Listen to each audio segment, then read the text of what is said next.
Fala aí, galerinha, tudo suave? Estamos aqui na semana Se Liga no Enem. E aí, estão preparados? Estão animados? Vamos continuar com muita força nessa semana, então.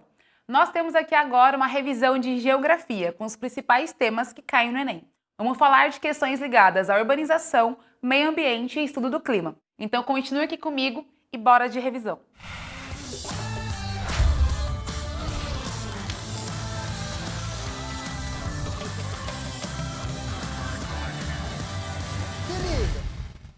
Para começar, vamos falar sobre a urbanização.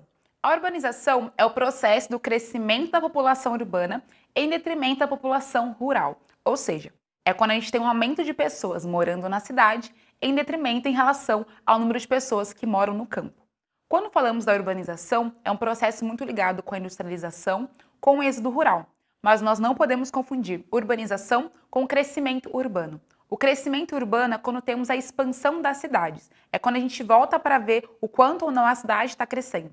O crescimento urbano, portanto, pode ser de duas maneiras: um crescimento vertical e um crescimento horizontal.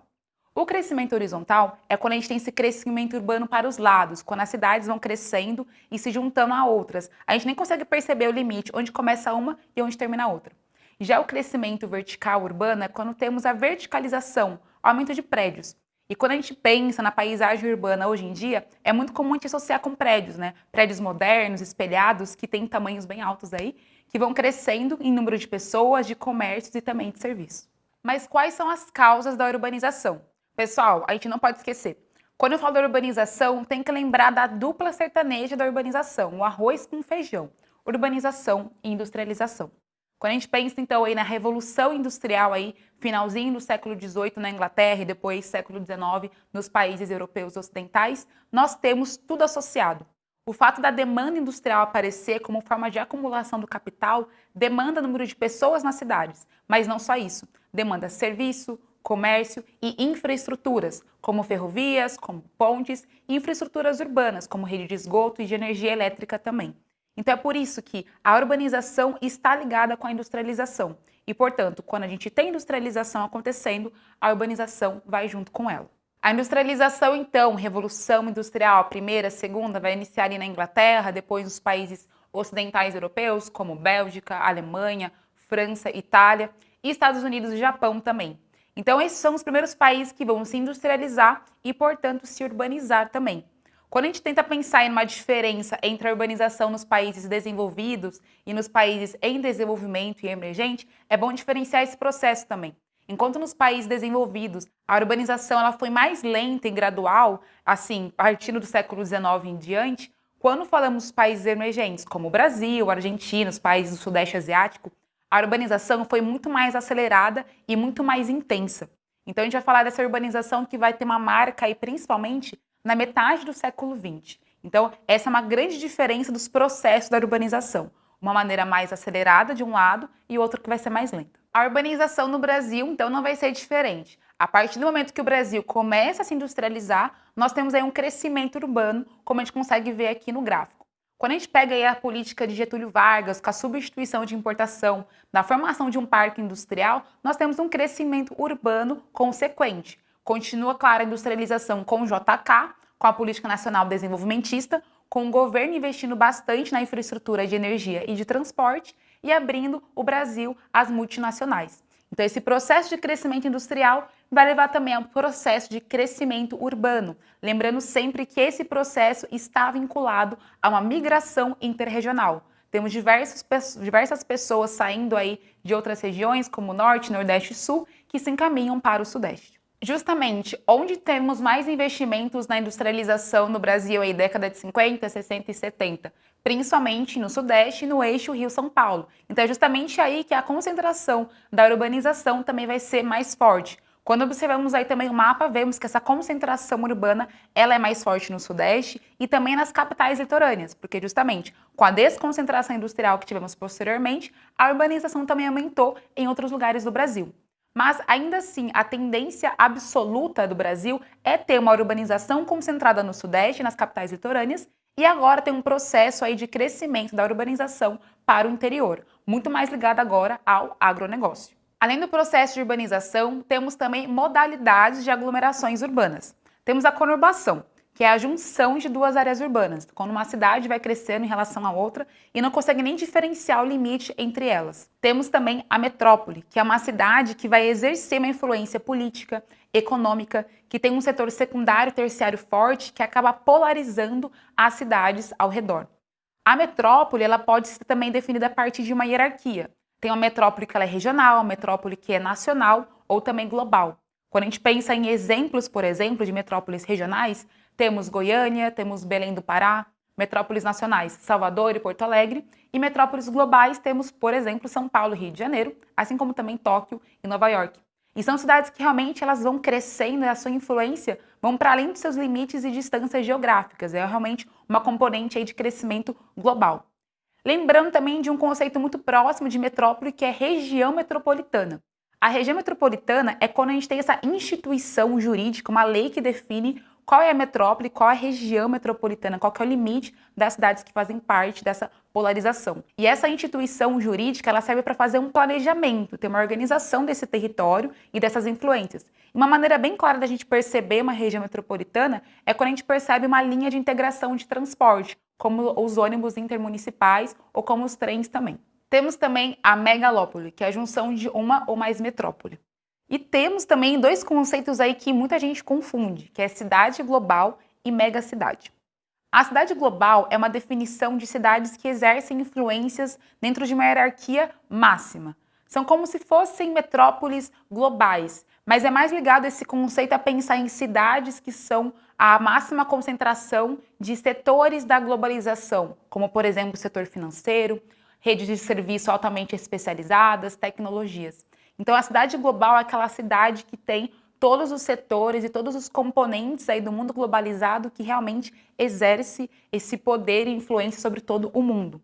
Já uma megacidade são as cidades que têm mais de 10 milhões de habitantes. Então, muito cuidado com isso, porque são conceitos diferentes. Quando falo, por exemplo, de uma cidade global, temos São Paulo, temos Nova York, temos Tóquio. Agora, se você fala de uma megacidade, são todas cidades que têm mais de 10 milhões de habitantes. E quando a gente observa aí a tendência e o crescimento das megacidades, se observa que as megacidades elas têm essa tendência a crescer mais no continente asiático. E justamente esse crescimento é acelerado, desordenado e sem muito planejamento urbano, o que gera consequências sociais e ambientais que a gente já vai ver. Outras tendências também da urbanização, além desse crescimento de megacidades para o continente asiático, é ter uma urbanização que agora não se movimenta necessariamente em função da industrialização. Então, por exemplo, nós temos grandes cidades, grandes metrópoles que se tornaram metrópoles porque eram cidades industriais, como é o caso de Nova York, como é o caso de Berlim, de São Paulo, por exemplo. Mas hoje elas não são importantes porque se tem industrialização ali. Elas são importantes porque ali se concentra um setor terciário sofisticado, tem ali sede de bancos internacionais, um setor financeiro também que é muito forte. Então nós temos essa transformação. As metrópoles continuam as mesmas, muitas metrópoles, mas elas são importantes por motivos diferentes. Então saem dessa ideia da cidade industrial para uma cidade financeira ligada ao terciário, como é o caso desses exemplos que eu citei para vocês. Outro processo que a gente vai observando é o da desmetropolização, que é justamente quando a indústria vai saindo das grandes cidades e vão para as cidades médias, e com isso a urbanização também vai crescendo nas cidades médias e tendo aí uma diminuição relativa nessas grandes cidades. Então, olha que interessante, ao mesmo tempo que uma cidade aí muda a sua importância, muda a sua polarização, porque mudou o setor produtivo e econômico, temos também uma urbanização que ainda acompanha aí uma diferença, uma nuance pela mudança da industrialização. Então fiquem atentos a isso. Quando falamos de Brasil, em um primeiro momento, a urbanização vai ser mais concentrada no Sudeste, no eixo Rio-São Paulo, porque ali está a indústria.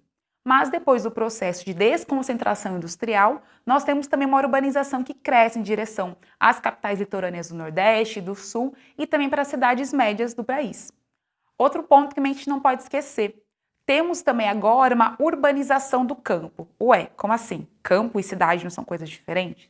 Mas vamos pensar o seguinte, se hoje o agronegócio ele também traz infraestruturas modernas, traz novos setores e agentes também para mudar a cara desse campo, ele pode também passar por um processo de urbanização. Então, qual que é a tendência que a gente acompanha aqui no Brasil?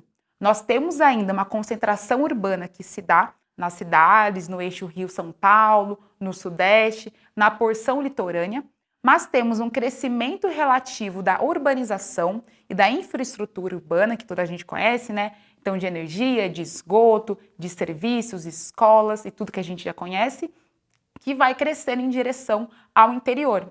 Mas o que motiva essa urbanização? Vai ser a indústria? Não necessariamente. Principalmente quando a gente pensa aí nesse crescimento em direção ao centro-oeste, em direção ao norte, é um crescimento urbano ligado ao agronegócio. Enquanto no Brasil a tendência de uma urbanização é acompanhar um crescimento nas cidades médias e também nas cidades ligadas ao agronegócio, quando a gente joga aí para o mundo, nós percebemos uma dinâmica um pouco diferente. Segundo perspectivas da ONU, até 2025, nós teremos 60% da população em áreas urbanas, ou seja, a galera está morando nas cidades. Mas o que acontece? Se a gente tem uma urbanização que é muito acelerada, que não é acompanhada de um planejamento e investimento público, o que acontece? Problemas sociais e ambientais, que são agora o que a gente vai ver. Quando eu falo para vocês que a tendência, então, das megacidades é crescer para o continente asiático, a ONU e organizações internacionais voltam-se para esses lugares, principalmente pensando nas consequências socioambientais que ali pode acontecer. Quando falamos também sobre esse crescimento aí acelerado, que cidades crescem bastante, enquanto outras ficam bem pequenininhas, é como associarmos esse processo da macrocefalia urbana, ou seja, desse inchaço das cidades, beleza? Pensando primeiro, então, nos problemas sociais ligados à urbanização. Temos aí alguns pontos importantes para a gente lembrar. O déficit habitacional, que é quando temos moradias inadequadas, e a perca ou a não existência de uma infraestrutura urbana. Se não temos aí investimento público para diminuir a desigualdade socioespacial, temos uma realidade na cidade que é bem precarizada e marginalizada para os mais pobres, que significa, na prática, não ter lugar com energia elétrica ou uma rede muito incipiente, não teremos saneamento básico, uma rede de transporte, de cultura e lazer. Tudo isso que eu estou colocando são premissas básicas para a manutenção da vida. E quando o Estado não oferece essa infraestrutura, nós temos realmente a precarização e uma desigualdade em curso aí que vai se acentuando. Um outro ponto também que influencia e que marca muito essa desigualdade é a especulação imobiliária, já que temos em diversos pontos de grandes cidades imóveis que estão parados, que estão fechados, mas não são permitidos aí a compra, a venda, o aluguel por preços justos, porque os donos querem justamente a valorização com o tempo. Então, o setor imobiliário, o setor financeiro principalmente, olha para a propriedade privada, olha para os imóveis que estão parados, entre aspas, e vê nele uma maneira de conseguir realmente acumular mais dinheiro, de conseguir valorizar e ter mais lucro. Mas na prática isso significa o quê? Que a função, do Estatuto da Cidade, que a função social e da propriedade não está sendo executada. Então, na prática, temos pessoas que não conseguem pagar os aluguéis tão caros que aparecem por aí e tem que cada vez mais se marginalizar em lugares mais longes, precarizados e periféricos. Esse ponto é muito importante também. Temos aí em curso, nas grandes cidades principalmente, essa exemplificação aí da desigualdade, dessa marginalização de quem é rico e quem é pobre. É quando a gente fala da segregação socioespacial. Ou seja, temos uma separação no espaço da cidade que vai diferir. Quem tem dinheiro, quem é classe mais abastada, com maior poder aquisitivo, e quem é mais pobre. Então, justamente, onde a infraestrutura urbana é melhor? Onde tem uma maior valorização imobiliária? Nos lugares que são mais ricos. Onde tem a população mais rica? E onde estão os lugares mais marginalizados, com maior precarização? Onde está a população mais pobre? E muitas vezes nós temos um embate aí desse espaço de onde está o rico e onde está o pobre. Quando temos, por exemplo, os rolezinhos, que é essa intervenção de população, geralmente de áreas periféricas, em espaços privados de consumo para a classe média e para a classe alta. O que acontece? Tem um embate, porque justamente aquele espaço do shopping center não foi criado para aquela pessoa estar ali. Então, quando falamos aí de urbanização, não podemos esquecer desse conceito, segregação socioespacial. Outro processo comum em grandes centros urbanos e grandes áreas metropolitanas é a gentrificação. A gentrificação é a expulsão velada ou direta da população mais pobre de áreas centrais, porque se passa ali uma renovação e revitalização dessas áreas para uma ocupação de uma população de classe média alta, de uma classe média aí que tem mais grana.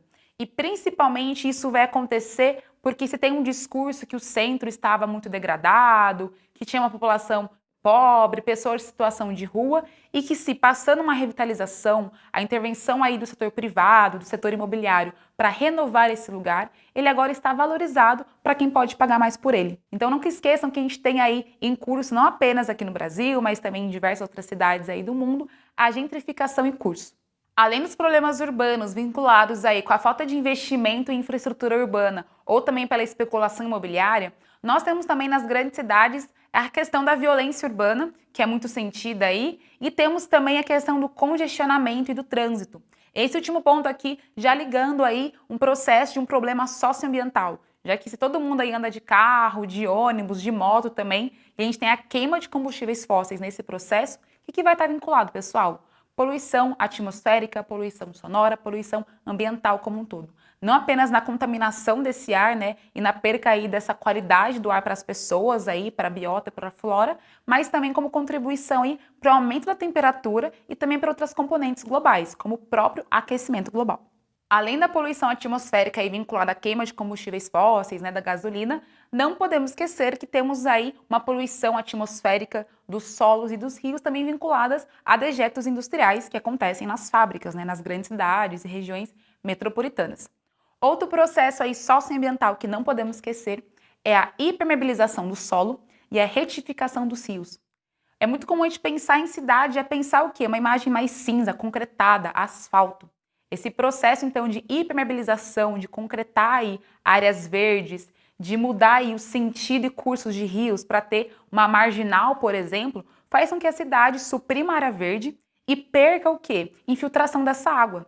Então, se eu tenho uma concretagem ali, se eu tenho um asfalto, eu vou diminuir a infiltração, né, em sentido para o lençol freático, para a parte mais interna, e eu vou aumentar o escoamento superficial. Então, se eu tenho um país como o Brasil, intertropical, com muita chuva, principalmente no verão, o que acontece, galera? Enchente. Então, por isso que é tão comum em grandes cidades a gente ter esses problemas vinculados aí a enchentes e inundações, porque nós estamos suprimindo cada vez mais áreas verdes, aumentando áreas asfaltadas que não tem essa infiltração da água no solo. Então, a água fica o quê? Acumulando. Outro processo também que vai estar vinculado são as alterações da climática mais local, como quando a gente fala do clima urbano, pensando nas ilhas de calor e na inversão térmica. Se eu tenho a supressão das áreas verdes, estou aumentando a concretagem, asfalto, e acontece, gente? Calorzão. Então, esses materiais aí reproduzem, dão muito calor, aumentando a temperatura das cidades em relação ao seu entorno. Por isso que a gente chama ilha de calor, porque ficam pontos aí dentro da cidade que são mais quentes, enquanto ao redor o clima é um pouquinho mais ameno. Temos uma ilha de calor ou podemos ter um arquipélago de calor, certo? A inversão térmica também vai acontecer principalmente nos meses mais frios e secos. Aqui no Brasil, então, vai ser no nosso inverno. E justamente quando a gente tem inversão térmica, é quando a gente acorda pela manhã e vê já o dia aquela nuvem, né? Na verdade, aquela camada bem próxima ali do solo com muita poluição. Então, inversão térmica, quando a gente acorda pela manhã ou no finalzinho da tarde, tem essa concentração aí de poluentes, né, vindos de emissões de gases, estufas, da queima de combustíveis fósseis, que estão acumulados mais próximos da superfície. Problemas típicos da grande cidade e típicos da urbanização. Esses processos socioambientais, aí, retificação de rios, hipermeabilização, revelam o quê? Essa transformação da natureza pelo homem. Geografia é isso. Nós estudamos como diferentes sociedades, diferentes técnicas e processos foram alterando, modificando a natureza e como essa natureza também oferece resistência nesse processo. Então agora a gente vai partir para o nosso segundo ponto da revisão, que é entender um pouco mais sobre a questão ambiental e as questões dos aspectos naturais disso tudo envolvido. Desde que o ser humano é gente, tá aí o quê? Modificando e alterando a natureza. Mas como essas modificações e quando se tornaram realmente uma problemática aí ambiental, por assim dizer? É justamente quando temos a Revolução Industrial. A Revolução Industrial, além de ser um marco aí dessa expansão do capitalismo e de uma acumulação muito maior aí, temos também como marco o intenso processo de degradação ambiental. Da Revolução Industrial em diante, nós temos realmente o homem conseguindo alterar, modificar a natureza. Não quer dizer que a natureza não tenha suas resistências e tenha os seus próprios processos, mas é a partir desse momento que podemos dizer, putz, o homem ferrou tudo mesmo. É quando a problemática ambiental e os impactos ambientais vão tomando mais força. Mas não significa que lá na Revolução Industrial o ser humano, a sociedade já pensava nos impactos ambientais. mas ali é onde tudo começa, é onde tudo muda. Ou seja, a reta da degradação, da devastação, só sobe. Mas um ponto que a gente não pode esquecer. A natureza, ela existe há muito mais tempo que o homem, já que o tempo geológico, o processo, né, das esferas naturais, atmosfera, hidrosfera e da própria litosfera, acontece há muito mais tempo, em uma escala de tempo muito maior que a própria existência do homem. Então, a natureza ela continua existindo, com o homem estando nela ou não. Agora o homem continua existindo sem natureza? É um pouco redundante pensar em meio ambiente dentro da geografia, já que esse meio que nos cerca já é o nosso ambiente, é nosso meio sobre o qual temos apropriação e modificações. Mas quando pensamos em uma definição aí partindo da ONU, por exemplo, o meio ambiente vai ser todas as propriedades físicas, químicas, biológicas e culturais que vão formando a nossa biosfera, vai formando todas as esferas e aspectos naturais. Então, se a gente pensa em meio ambiente, a gente pode pensar a parte das componentes naturais. Biosfera, hidrosfera, atmosfera e litosfera, tudo que nos cerca. Já quando pensamos em impacto ambiental, é qualquer alteração, pode ser uma propriedade química, física, cultural, um impacto que vai afetar esse meio ambiente, pensando em tanto nas atividades humanas, como também nos animais, na vegetação e no próprio recurso natural em si. Quando pensamos nesse impacto ambiental, já vemos que tem uma visão de natureza que é ver a natureza como um recurso para a sociedade, como uma propriedade, uma mercadoria da mesma, e que esse impacto gera um problema. Claro que quando pensamos em natureza, tem outros significados e outros sentidos possíveis também. Temos também uma visão de uma natureza que ela é bucólica e por isso tem que ser preservada. Temos essa visão mais mercadológica da natureza, de entender ela como recurso e por isso preservar para conseguir lucrar mais.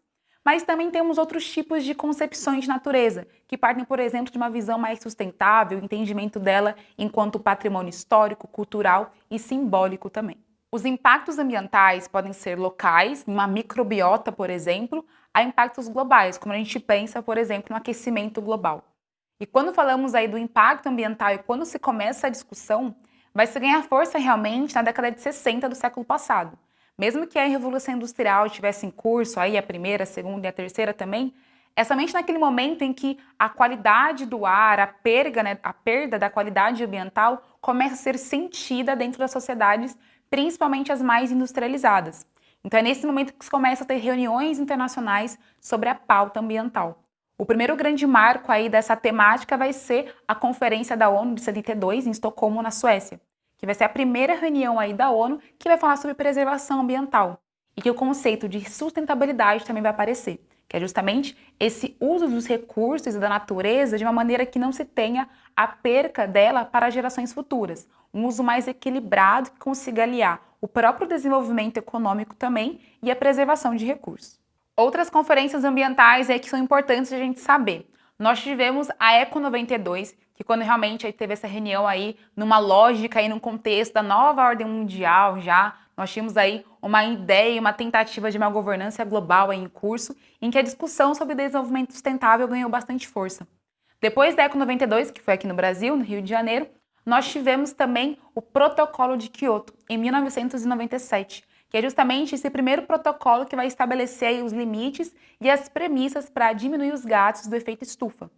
Também temos outras conferências bem importantes, como a Rio+10, que foi em 2002 na África do Sul, e a Rio+20, que foi no Rio de Janeiro novamente em 2012. E justamente tentando aí fazer acordos ambientais e uma tentativa realmente de colocar a temática não de escanteio, mas realmente como uma premissa e uma meta enquanto todos os governos deveriam alcançar.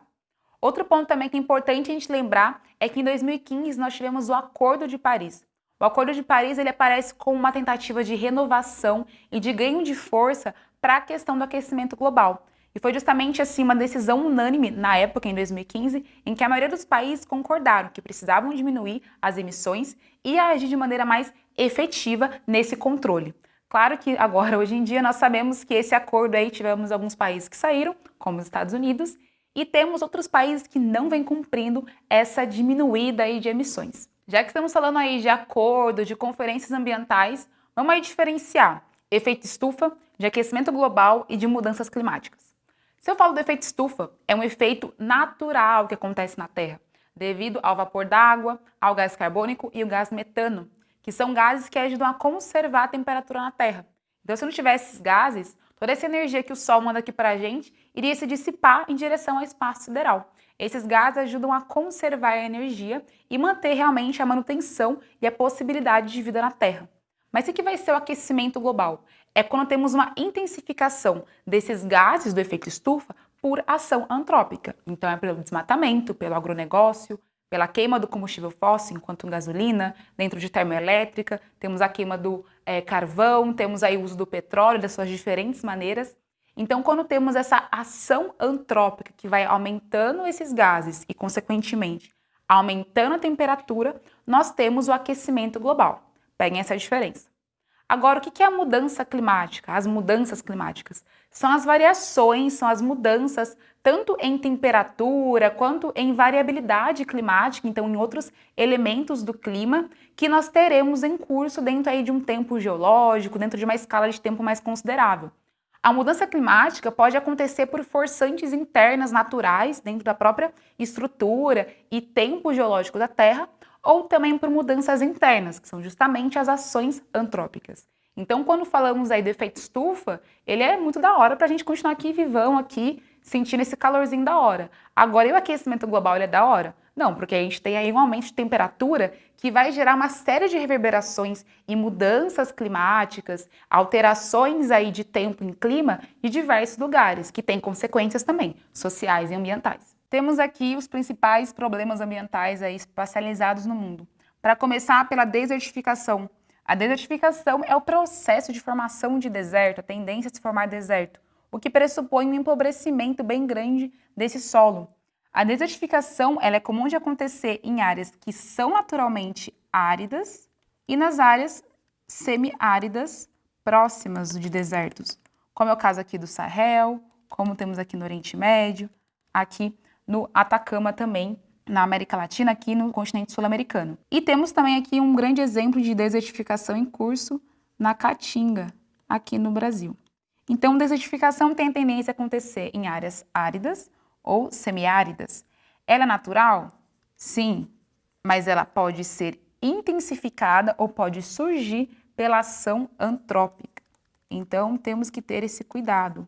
A ação do homem pode sim acelerar a desertificação ou ser a causa e formação da mesma. Lembrando que a desertificação é esse empobrecimento do solo.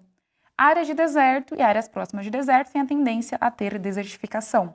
Mas cuidado para não confundir a desertificação com um processo que é essencialmente antrópico, que é a salinização. Quando falamos da salinização, é um processo que é vinculado à agricultura irrigada. Uma agricultura irrigada, ou seja, feita com canalizações para conseguir aumentar a água em regiões que são áridas ou semiáridas também. Então é muito comum a gente ter agricultura irrigada aqui no Oriente Médio, no Vale do São Francisco aqui no Brasil, na Califórnia, comum a gente ter também aqui na Ásia Central. E essa agricultura irrigada que vai desviando canais, como sabemos aqui no Rio São Francisco, é comum ter esse processo com o tempo, evapotranspiração dessa água que se acumula, ficando apenas uma concentração de sais. Então, falar de salinização é um processo que também acontece em áreas áridas ou semiáridas, mas pela agricultura irrigada, que acaba elevando a quantidade de água no lugar, mas com o tempo acontece a evapotranspiração, porque são lugares quentes pra caramba, e temos uma concentração de sais nesses lugares, tudo bem? Outro processo também que é muito comum de acontecer é a contaminação. Aqui está colocado contaminação costeira persistente. O que será isso, gente? Temos aqui grandes atracadouros, grandes comércios mundiais são feitos através de navios, navios cargueiros que acabam indo para diversos lugares. E as áreas de portos tradicionais, já há muito tempo que existem, têm a tendência a ter essa concentração de poluentes por esses processos, certo? O que, claro, foi intensificado com a globalização, com essa integração e maior disseminação de mercadorias, de serviços e de vendas, tudo bem? Sabemos já que também que temos a devastação de florestas equatoriais em curso. E só um detalhe, quanto mais escuro está aqui essa legenda, é uma floresta que está ainda preservada, certo?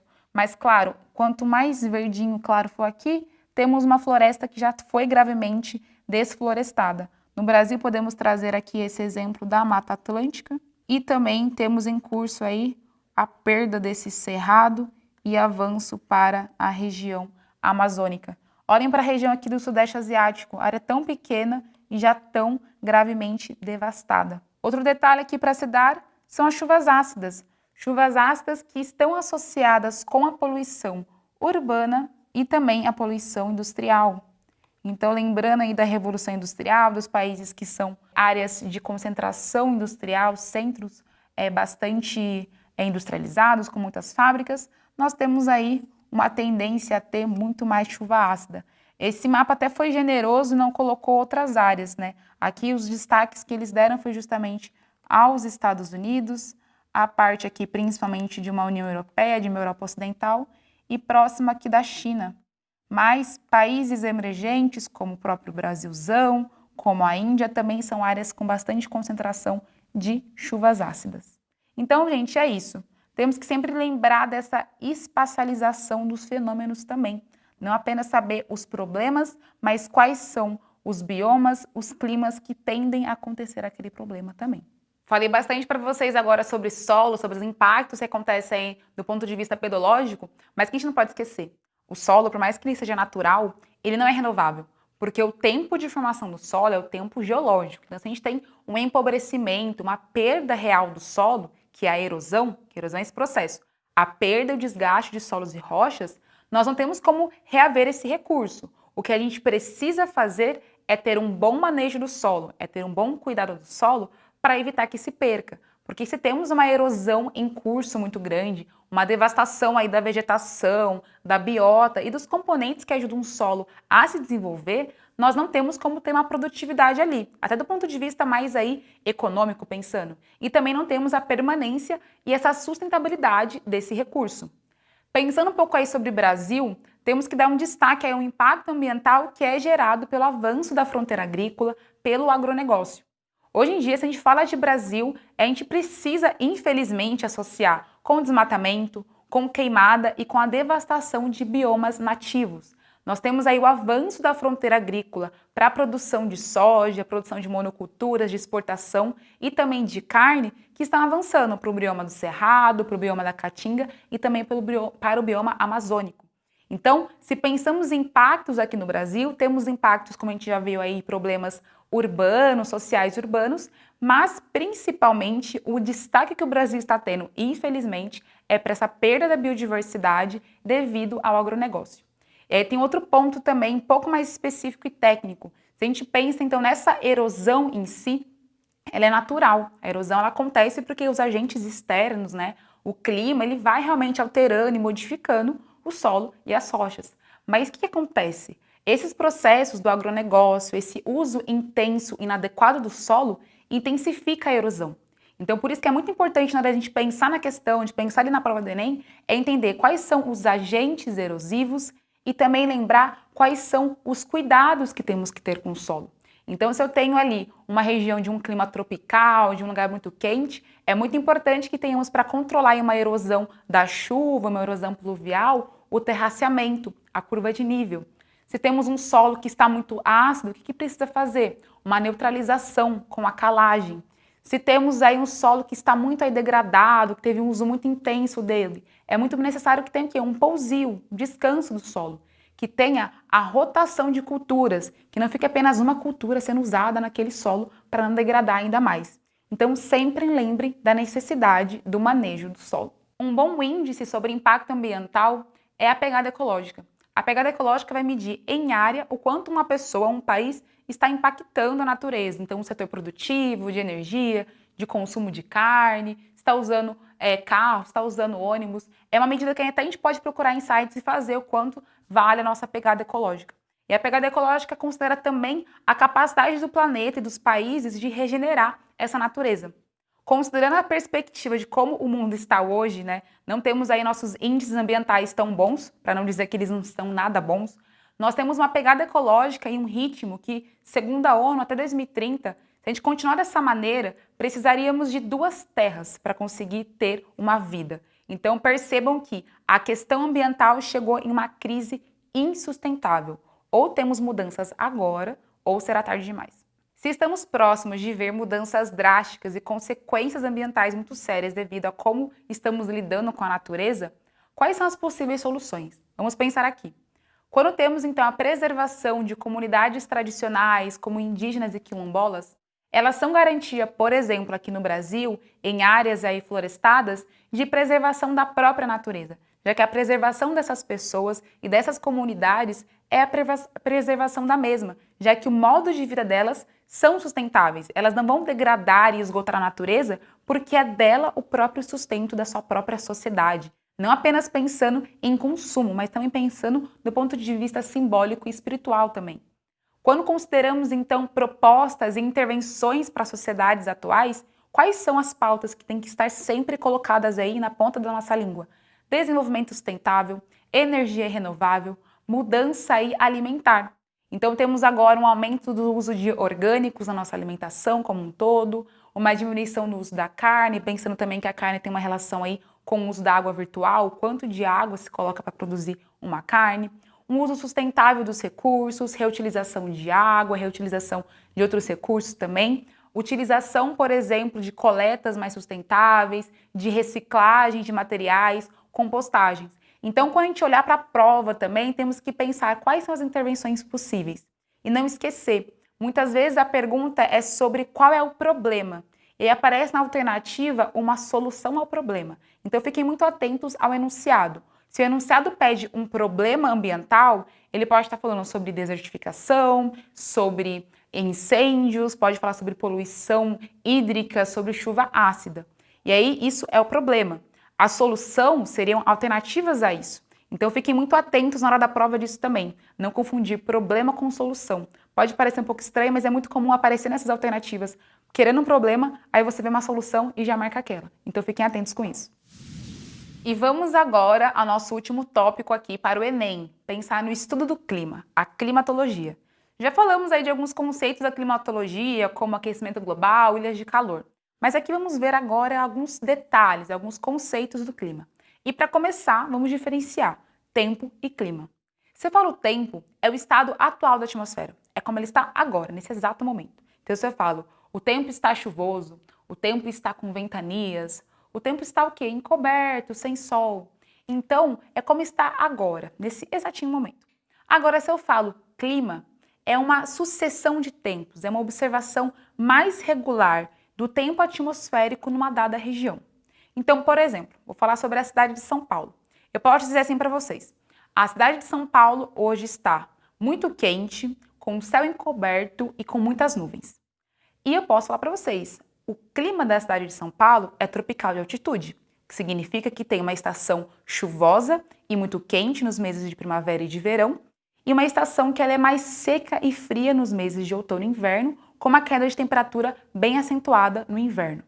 Perceberam a diferença?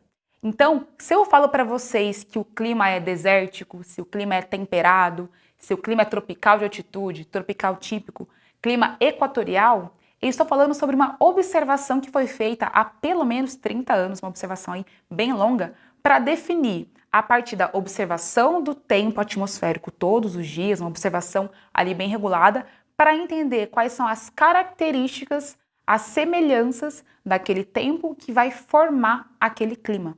Então eu posso falar assim para vocês, o tempo em São Paulo hoje está muito doido, começou chovendo, depois fez frio, aí começou a ventar e fez calor de novo.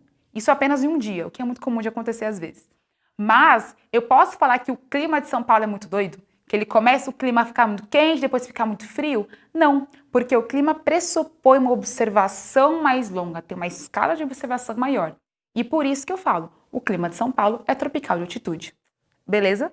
Quando falamos de climatologia, temos que lembrar de dois rolês. Elementos do clima e fatores do clima. Elemento do clima vai ser a grandeza que não importa onde você esteja nessa terra, você consegue mensurar, você consegue medir e com isso caracterizar a atmosfera. Então quais são os elementos constituintes do clima? Nós temos a radiação solar, a temperatura, a umidade, a precipitação, a pressão atmosférica e os ventos. Então não importa onde você esteja, você consegue medir cada um desses elementos. Já os fatores do clima serão as condições geográficas que vão influenciar esses elementos, aumentando ou diminuindo. Se eu falo então dos fatores do clima, nós temos a latitude, a altitude, a dupla continentalidade e maritimidade. Temos também as massas de ar, a vegetação, as correntes oceânicas e, é claro, as ações do homem, as ações antrópicas. Se eu falo da latitude, quanto menor a latitude, ou seja, quanto mais próximo aí do Equador, tende a ser maior a temperatura. E quanto mais se afasta a latitude, quanto mais alta é a latitude, menor a temperatura, porque vai se aproximando em direção aos polos, lembrando aí da relação Terra-Sol e de distribuição solar. Agora, nós temos também o fator altitude. Se eu tenho uma maior altitude, tende a ser menor a temperatura. Agora, se a altitude é menor, tende a ser maior a temperatura. Então, só um exemplinho. Se eu falo da Bolívia, a Bolívia tem uma cidade, La Paz, a sua capital, que está bem próxima aí da linha equatorial. Então, tecnicamente, pode pensar, putz, está perto do Equador, então a temperatura é bem alta. Só que La Paz está a 3.700 metros, ou seja, tem uma altitude aí considerável, fazendo com que a cidade tenha uma temperatura mais amena e mais fria e mais seca também. Então, percebam, temos que sempre analisar como esses fatores do clima estão. Um pode sobressair em relação ao outro, beleza? Temos a dupla maritimidade e continentalidade. Maritimidade é um fator do clima que, quando temos essa aproximação de um dado lugar ao mar, próximo então, de áreas litorâneas, próximo de uma umidade relativa maior, tende a ter uma amplitude térmica menor. Ou seja, lugares próximos do mar, lugares próximos de uma maior umidade relativa, vão ter uma menor variação de temperatura, tanto diária como anual. Como é o caso, por exemplo, do clima equatorial, em que a variação térmica anual é bem pequena. O que é bem diferente da continentalidade, que é quando temos esse fator do clima em que tem um lugar que está bem afastado aí desse foco de umidade e foco de calor, que é uma área, por exemplo, litorânea. Então, na continentalidade, a gente vai ter uma condição que é mais seca, que é mais fria. Mas principalmente pensa que é mais seca, porque pode ser seco e frio ou seco e quente. Quando temos predominando a continentalidade, né, porque geralmente está bem no meio ali do continente, o que acontece com a amplitude térmica? Ela aumenta. Então, lugares que estão mais para dentro do continente, longe das áreas de mar, tende a ter uma variação de temperatura durante o dia e principalmente uma variação anual de temperatura maior. Agora, se eu falo sobre as correntes marinhas, elas vão seguir um pouco dessa lógica. Correntes marinhas quentes, lugares que estão próximos a correntes marinhas quentes, vão ter um ar próximo mais quente, mais úmido, e com isso vai ter uma condição parecida com a maritimidade. Já lugares que têm correntes marinhas frias, o tempo fica mais seco, e geralmente, onde tem corrente fria, tem formação de deserto. Aqui temos um fator do clima bem importante, que são as massas de ar. Quando a gente fala de massas de ar, são massas que têm características que elas vão ganhando pelas proximidades de correntes oceânicas ou também de uma proximidade com um clima específico, como o clima amazônico, elas têm características específicas, certo? Se falo sobre as massas equatoriais, a massa equatorial continental, a massa equatorial atlântica, elas são quentes e úmidas. E essas massas, elas vão, como a gente consegue ver no verão, estar mais energizadas, elas estão maiores, e com isso elas avançam e trazem esse calor e umidade para partes do Brasil. Como a gente consegue ver, a massa equatorial continental, ela avança em direção ao Brasil centro-sul, certo? Enquanto a massa equatorial atlântica, ela fica mais localizada nesse litoral nordestino e litoral norte. Temos aqui também outras duas massas tropicais. Temos a massa tropical continental e a massa tropical atlântica. Ambas são massas quentes, certo? Mas qual que é a diferença? A massa tropical continental, ela é seca, ou seja, né, não traz umidade, não gera chuva, não gera calorzão associado com chuva, só o calorzão mesmo, enquanto a massa tropical atlântica, ela vai ser úmida.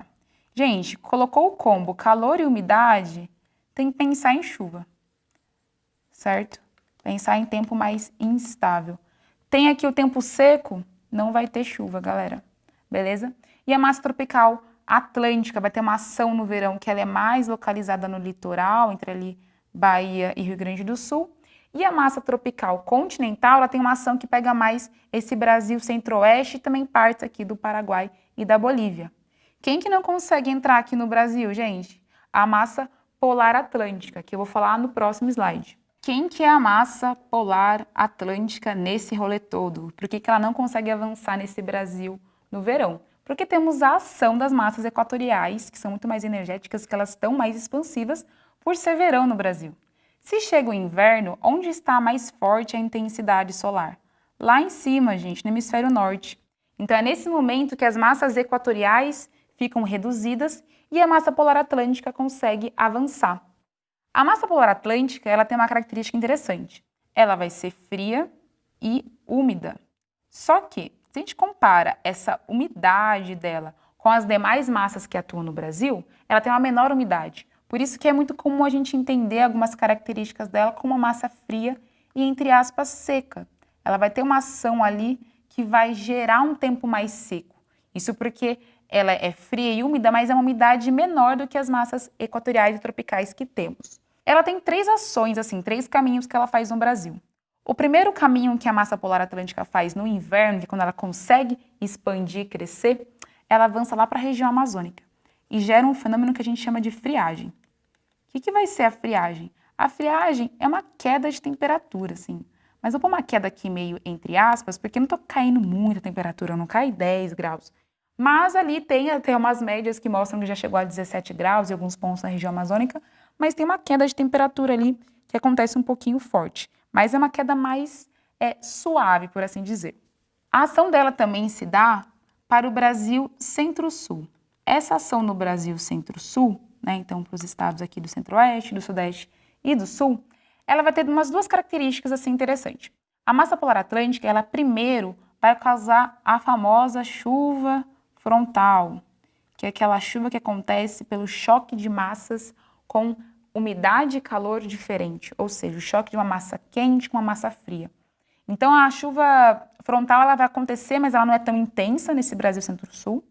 E depois que acontece essa chuva frontal aí, bem fraquinha, depois a massa polar atlântica gera o quê? Queda de temperatura e tempo seco. Essa é a característica do nosso inverno, né? O inverno tropical aqui é esse inverno que cai a temperatura e o tempo fica seco. Quanto mais ao sul estamos, maior essa queda de temperatura. Mas essa vai ser a característica dessa região. O tempo vai ficando mais seco. Também como a gente vê na previsão do tempo, a região centro-oeste vai ter uma chuva frontal, uma chuva de choque de massa, de uma frente fria que avança. Quem é a famosa frente fria? É a massa polar atlântica. E depois o tempo fica mais seco. No centro-oeste, a temperatura não cai tanto quanto no sudeste quanto no sul. Mas mesmo assim, tem uma pequena queda. E temos um terceiro caminho aqui, que é justamente o litoral nordestino. O que acontece aqui no litoral do Nordeste? Pessoal, aqui vai ser choque de monstro. Vai ser choque de massa tropical atlântica com massa polar atlântica. Vai gerar o quê, gente? Muita chuva frontal. É nesse momento, nesse inverno, que o litoral nordestino, ó, vai estar chovendo pra caramba. Então é muito importante saber essas dimensões desse fator do clima específico, as massas de ar aqui no Brasil. Outros dois fatores do clima bem importantes, um deles é a vegetação. A vegetação, ela é o espelho do clima. Então, lugares que têm uma maior taxa de evapotranspiração, que têm uma maior intensidade solar, têm uma maior taxa fotossintética e, portanto, tem a tendência a ter uma maior biodiversidade e diferenciação também de estratos de vegetação, arbóreo, herbáceo, arbustivo também. Então, se eu falo para vocês de um lugar que tem um clima quente e úmido o ano todo, como é o equatorial, qual é a tendência? A formação de uma floresta diversa e robusta, que é a floresta equatorial. Então, sempre façam essa associação ao tipo de clima com o tipo de vegetação que existe. E também a gente pode pensar em outro aspecto. Se eu retiro essa vegetação, se eu retiro essa fonte também de evapotranspiração, como a floresta amazônica, eu também posso ter uma alteração climática. Pode ser que a gente não consiga observar numa escala de tempo pequena, mas dentro de uma escala de tempo maior, isso pode ter efeitos bem severos. E aí entra no outro aspecto, ação antrópica. Por exemplo, a gente pode ter todas essas condições e fatores climáticos que eu citei, mas a tecnologia, o ser humano já alcançou um nível que ele pode alterar condições climáticas, principalmente quando a gente pensa na agricultura. Então, até é um aspecto interessante, bom que a gente pode observar sobre uma ação antrópica. Mas, do outro lado, como a gente já observou ao longo dessa revisão, temos ações que degradam, que ferem e acabam influenciando de maneira negativa no clima e em toda a temática ambiental, porque lembrando sempre, tudo está conectado. Clima, vegetação, pedologia, relevo. E aí entra num outro aspecto que a gente não pode esquecer sobre climatologia. Se eu falo sobre o clima, temperatura, calor, umidade, quem já consegue entender que o clima ele é um agente modelador do relevo. Então, se a gente sabe que o relevo ele vai ser essa interação, esse resultado de forças endógenas de dentro da Terra e as forças exógenas, o que são as forças exógenas? São justamente todas essas condições climáticos e de tempos atmosféricos também. Então é por isso que quando a gente pensa na relação Terra-Sol e no que o Sol oferece para nós, né, além de todas essas condições que a gente já sabe, é importante pensar também que nessa condição Terra-Sol tem climas específicos e através de climas específicos o relevo pode ser modelado. Vamos lembrar, se eu falo de um clima que é quente e úmido, qual que é a tendência ali? A ter um temperismo mais químico pela ação da água. Então, se eu tenho mais temperismo químico, num clima tropical e equatorial, por exemplo, eu tenho a tendência a ter um maior desenvolvimento do solo. Mas, da mesma maneira, se eu tenho muito calor e muita umidade, muita chuva nesse ambiente, eu posso ter o quê? Muito intemperismo químico, muitas reações que podem causar a laterização e a lixiviação. Lembrando que a laterização é quando a gente tem uma reação química muito grande, principalmente em climas tropicais, como o Cerrado aqui no Brasil, que acaba gerando um solo residual, chamado laterita, que ele é bem rico em alumínio e ferro, e bem ácido também. Mas também podemos ter a lixiviação, que é a lavagem das rochas e minerais. É quando a gente tem um temperismo químico tão intenso, tem tanta reação química ali, que acaba tendo uma degradação, acaba tendo uma reação quase que total daquele solo e gera um empobrecimento químico. Os nutrientes, por exemplo, o sódio, o potássio, vai tudo embora junto com a água. Então lembrem dessas associações. Da mesma maneira, a gente pode pensar em climas mais secos. A gente pode pensar tanto para um clima seco e quente, como um clima seco e frio. Se eu não tenho água no rolê, eu vou ter tanto intemperismo químico? Não, eu vou ter mais intemperismo físico, tanto pela dilatação, né, da temperatura que vai quebrando as rochas, ou também pela ação do gelo, ação de raízes. Então, se eu falo, por exemplo, da região da Caatinga aqui no Brasil, ali um temperismo predominante vai ser um temperismo físico. Então, ali o solo ele vai se desenvolver bastante, o horizonte B vai ser bem profundo? Não. Ali o solo tem um horizonte B bem pequeno, é um solo mais pedregoso que a gente fala. Agora, se eu falo, por exemplo, das regiões polares, ali é seco, mas é frio. Ah, mas tem água ali, né, congelada. Mas essa água não vai gerar tanta reação química ali, né, galera? Então, por isso que o intemperismo físico também predomina. Então, sempre lembrem dessas associações, beleza? Falar de climatologia é falar também de vento, ciclone, furacão. Se eu falo que é o vento é ar em movimento. E o que gera esse movimento? O que gera o movimento é a diferença de pressão. E a diferença de pressão acontece porque temos um aquecimento diferencial dentro de superfícies diferentes. Então, se eu falo para você que o vento é formado de temperatura e pressão, tem que fazer um pouco de sentido, já que uma diferente temperatura e pressão relativa entre dois lugares vai gerar uma zona de alta pressão e uma zona de baixa pressão. Vamos lembrar, sempre, os ventos saem da zona de alta pressão e se encaminham para a zona de baixa pressão. Aí vamos lembrar também, se eu falo da alta pressão, vai ser uma área, uma circulação ali da atmosfera em que os ventos eles têm um movimento de descida e divergência. E justamente o vento vai sair da alta pressão e se encaminha para a baixa pressão, onde nós temos uma convergência horizontal e uma ascensão vertical. Por que eu já fiz essa pirueta aqui com a mão? Porque quando eu falo da alta e da baixa pressão, essas trajetórias não são retilíneas, elas são trajetórias circulares. Isso porque o vento está se movimentando sobre uma terra que também se movimenta. Ou seja, a força Coriolis faz com que haja uma deflação, uma mudança na direção desses ventos. Por isso, nós também podemos falar que a alta pressão, que é de onde sempre vai sair os ventos, é uma área de anticiclone, enquanto a baixa pressão é uma área de ciclone. Enquanto a alta pressão, você tem a descida e divergência horizontal, na baixa pressão você tem a convergência e a ascensão vertical. Falou em baixa pressão, falou em ciclone, tem que pensar, tempo instável, desde a formação de uma nuvem, a tempestade tropical, a formação de um ciclone e também de um furacão. Lembrando sempre que esse movimento ciclonal ele vai acontecer em todos esses sistemas. E claro, no furacão estamos falando de uma velocidade aí acima de 119 km por hora.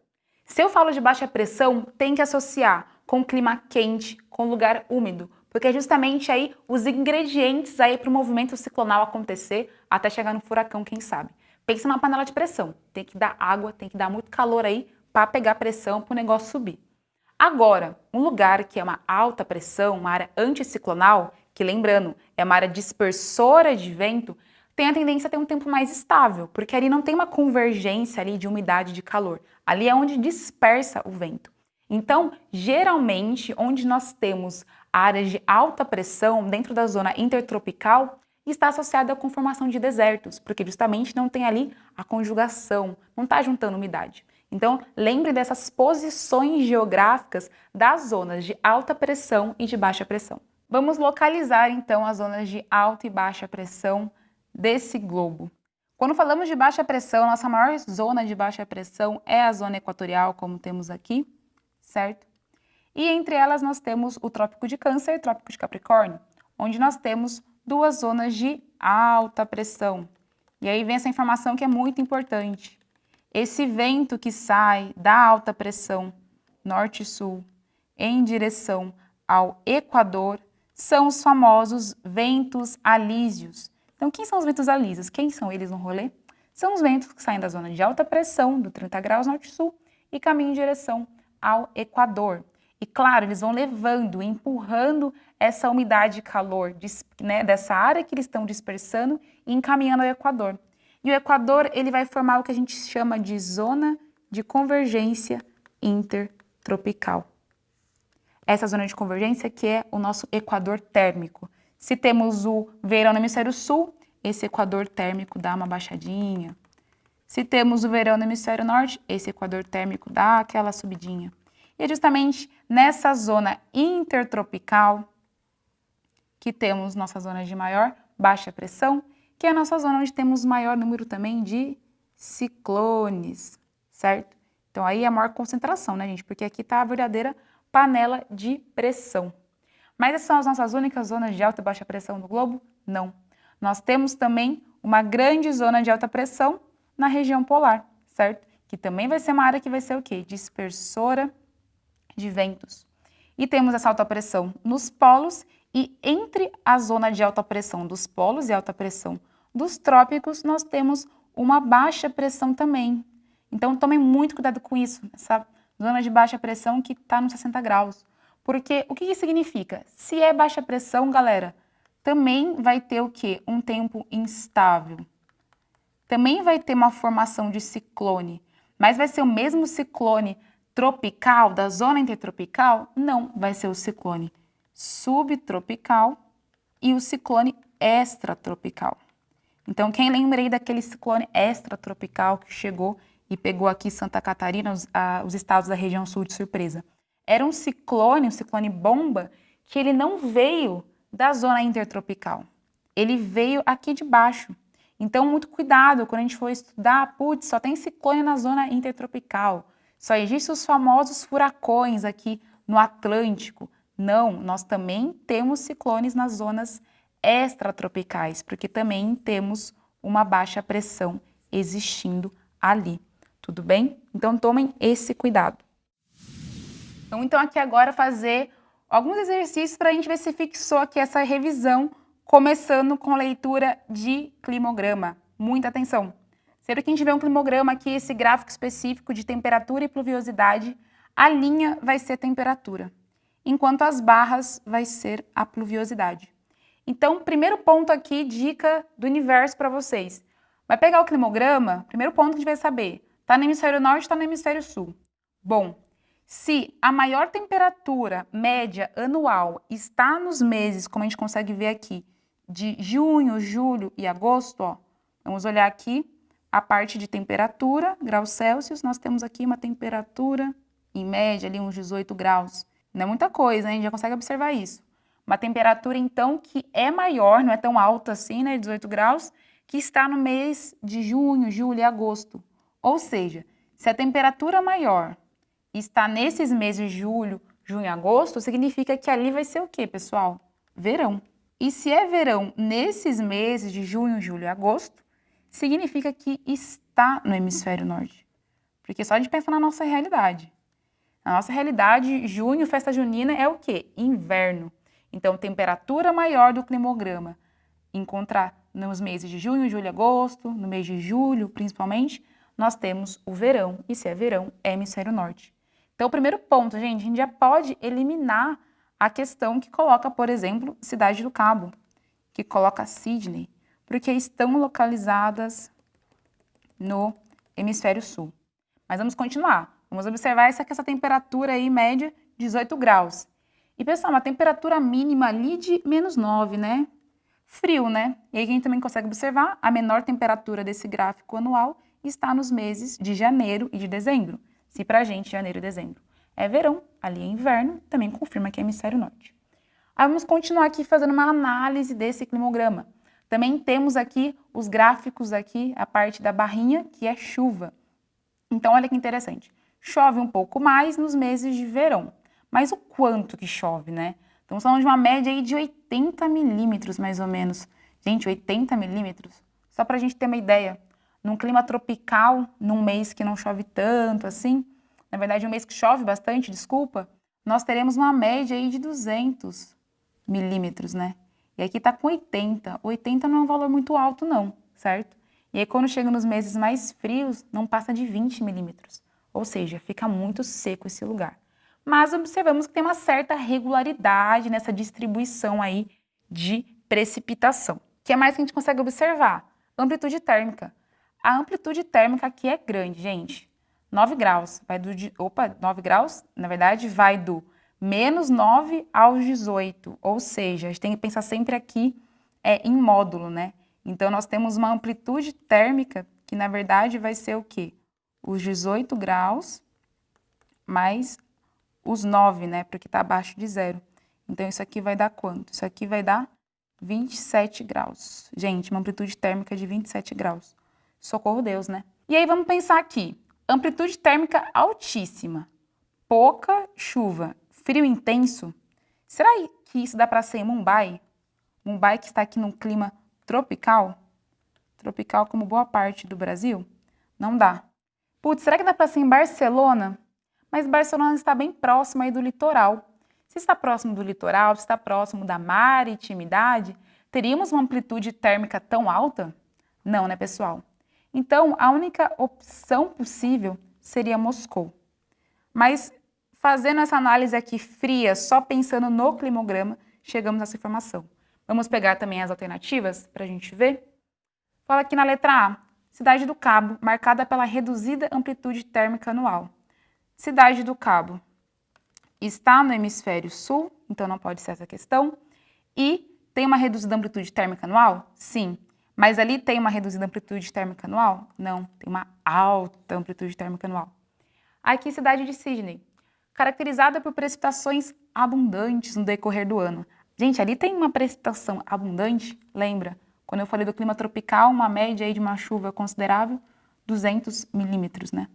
Então, não é abundante essa chuva aqui em Moscou.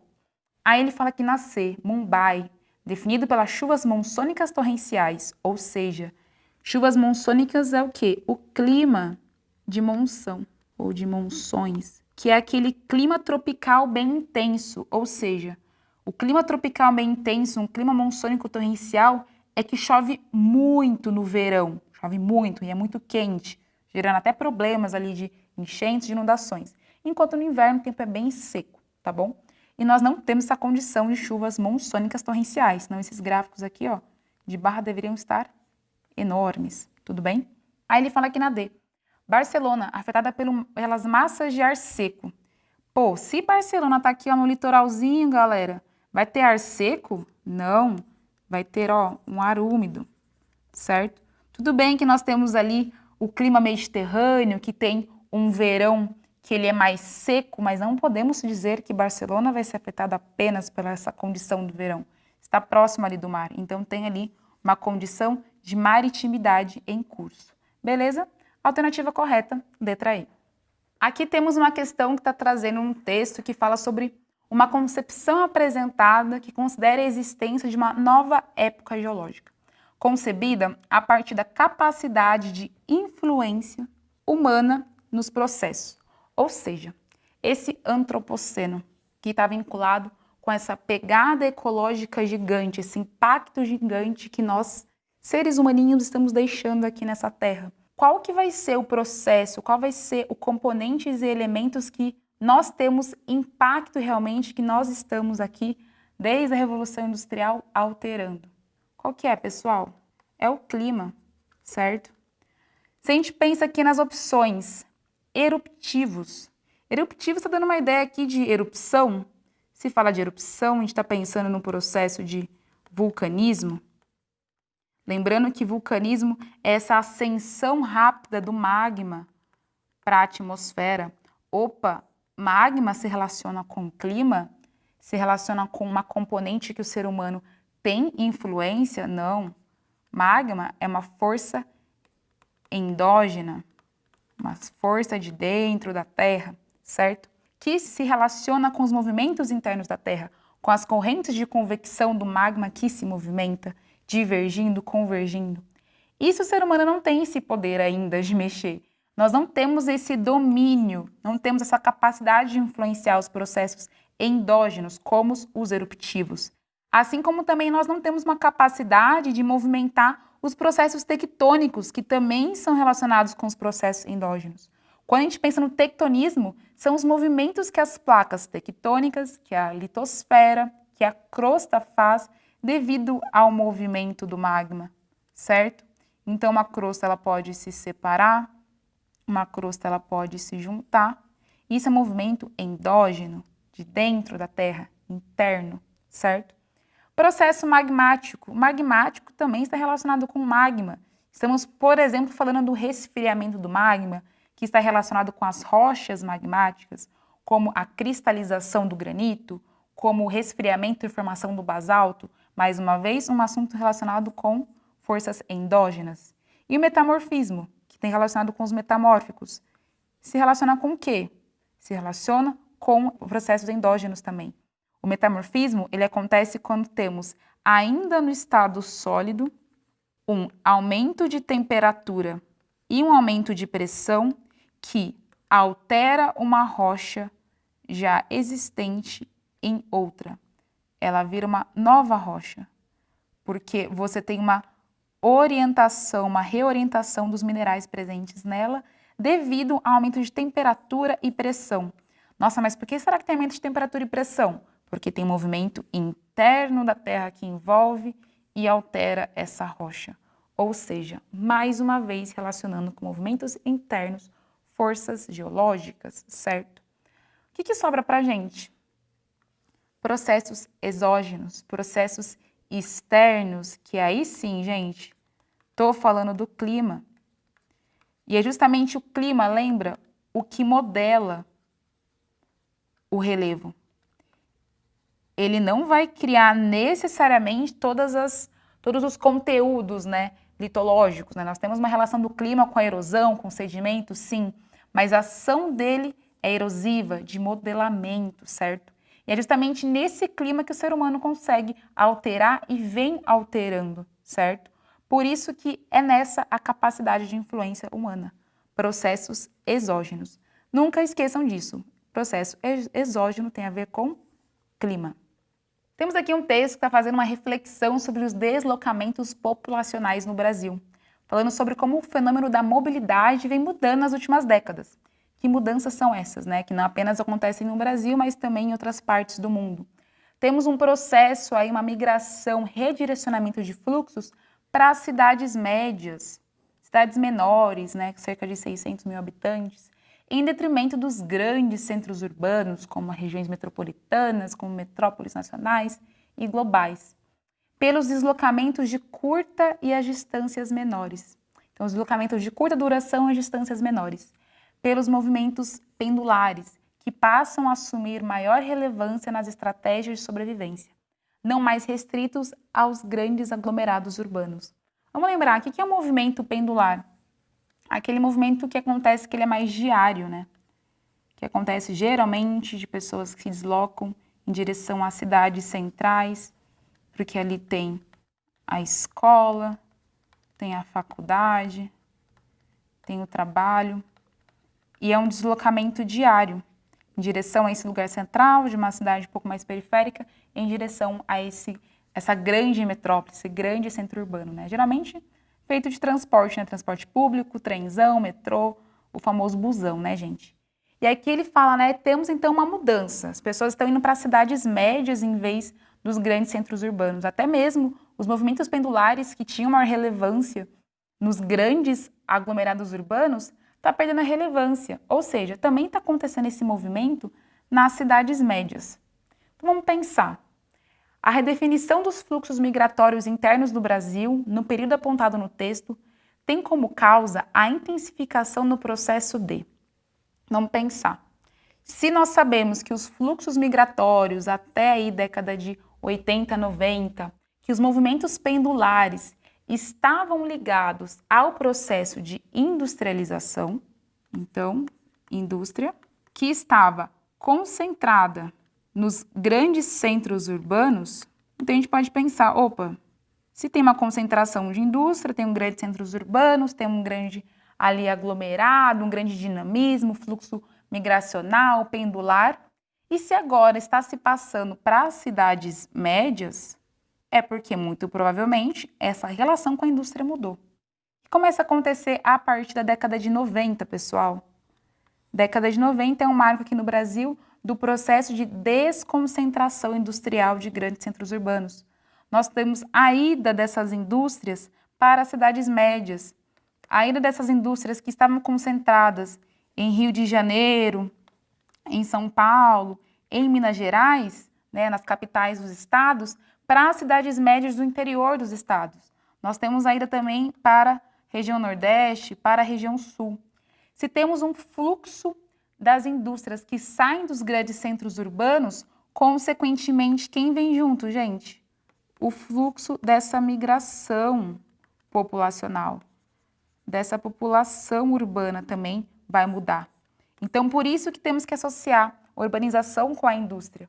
Foi justamente quando temos o processo de desconcentração da atividade industrial que essa migração em torno das cidades médias aumentaram, até mesmo pensando em movimento pendular, como foi colocado no texto. Vamos pensar aqui nas outras alternativas. Seria a descapitalização do setor primário? Olha, o texto está dando uma ênfase aqui justamente a como essa indústria que vai modificar aí as dinâmicas espaciais de centros urbanos para as cidades médias. Pensa em uma descapitalização do setor primário. O Brasil está investindo tanto em commodities, será que teríamos uma descapitalização? Pelo contrário. Aí ele fala aqui na B, ampliação da economia informal. Putz, isso está acontecendo no Brasil, real. O Brasil tem um aumento da economia informal.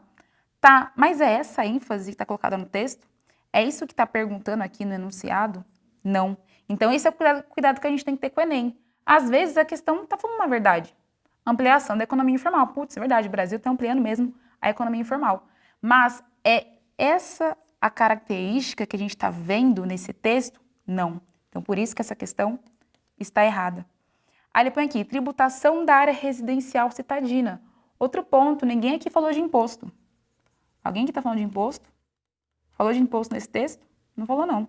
Então também acabou aqui não tendo muito a ver com o que foi colocado nesse texto. Aí ele fala aí, saturação da empregabilidade no setor terciário. Ah, gente, aí uma coisa que a gente tem que ligar. Falou, beleza, a indústria está saindo dos centros urbanos, mas o que continua concentrado nos centros urbanos, gente? Setor terciário. As grandes metrópoles, elas se caracterizam, né, por ter essa influência, não mais pela localização da indústria, isso é verdade, porque agora elas concentram mais fortemente esse setor terciário, gente, que está indo de tudo. É desde a economia informal, a sede das multinacionais, ali é o setor financeiro que cresce também. Então, nós não temos ainda um processo do terciário crescendo mais nas cidades médias do que nos centros urbanos. Ainda não temos isso. Então, por isso que a alternativa E está errada. Pessoal, essa questão aqui é muito boa porque ela envolve várias questões, vários processos e, principalmente, envolve muita interpretação de texto. Percebam, a gente consegue eliminar aqui uma, duas, três questões só de saber aqui que não está relacionada com o texto. Então, sempre fiquem atentos com esses enunciados e com os textos de apoio, com os mapas, os gráficos que apareçam nas questões. Beleza? Pô, galera, essa revisão deu até gosto de como é legal ver que a geografia tudo se conecta, né? A gente começa falando de urbanização, revolução industrial, degradação ambiental, alterações climáticas, impactos locais a globais. Tudo se conecta, porque isso é geografia, pessoal. Geografia gosta das relações entre natureza e sociedade, entender como as técnicas, tecnologias foram modificando e alterando a natureza e quais são as consequências ambientais, sociais desses processos. A gente quer entender quais são os impactos, quais são as consequências e também quais são as soluções. Sempre lembrem disso. E é claro, falou em geografia, vai ter uma cartografia envolvida. Então, todos esses temas aqui que eu falei para vocês, muito provavelmente vão aparecer com um mapa, vai aparecer com um gráfico, com dados. Então, utilizem essas ilustrações, essas informações, essas outras linguagens para fazer as questões. Tenham muita atenção. Prestem muita atenção no enunciado e continuem aqui com a gente, estudando e se mantendo aí na revisão. Até a próxima!